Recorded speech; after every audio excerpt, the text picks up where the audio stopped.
আসসালামু আলাইকুম। পৃথিবীর ইতিহাসে সর্বশ্রেষ্ঠ প্রাণী হলো মানুষ। প্রতিটি দেশের মানুষের চেহারায় রয়েছে আকর্ষণীয় পরিবর্তন, যা আল্লাহ তাআলার অপরূপ সৃষ্টি। চেহারায় পরিবর্তন থাকলেও প্রতিটি মানুষ নির্দিষ্ট ধর্মের অনুসারী হয়ে থাকে এবং প্রতিটি দেশ সে দেশের জনগণের ধর্ম পালনের জন্য নানা রকম সুযোগ সুবিধাও প্রদান করে থাকে।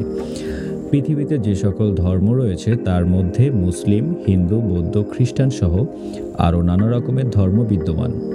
পৃথিবীর বুকে মুসলিম প্রধান দেশ বলতে আমরা সাধারণত আরব দেশগুলোকেই বুঝি। আমরা অনেকেই জানি না সেখানেও হিন্দু ধর্মাবলম্বীদের ধর্মীয় প্রতিষ্ঠান, মন্দিরের অবস্থান রয়েছে। তবে আরব দেশগুলোতে হিন্দু মন্দিরের সংখ্যা এবং অবস্থান নির্দিষ্টভাবে উল্লেখ করা কিছুটা কঠিন, কারণ এটি বিভিন্ন উৎসে বিভিন্নভাবে উল্লেখিত হতে পারে। তবে প্রধান কয়েকটি দেশ হিন্দু মন্দিরের উপস্থিতি একটি সাধারণ ধারণা দেওয়া যায়। ১. সংযুক্ত আরব আমিরাত। এখানে কয়েকটি হিন্দু মন্দির রয়েছে, বিশেষ করে দুবাই ও আবুধাবিতে। আবুধাবিতে একটি মন্দিরও নির্মাণাধীন রয়েছে। ২. বাহরাইন। বাহরাইনে একাধিক মন্দির রয়েছে, যার মধ্যে অন্যতম শ্রীনাথজি মন্দির। ৩. ওমান। ওমানে মুসকাটে দুটি হিন্দু মন্দির রয়েছে। ৪. কুয়েত।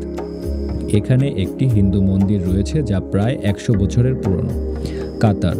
কাতারে একাধিক হিন্দু মন্দিরের পরিকল্পনা রয়েছে, কিন্তু বর্তমানে একটি মন্দির কার্যকারী হিসেবে আছে।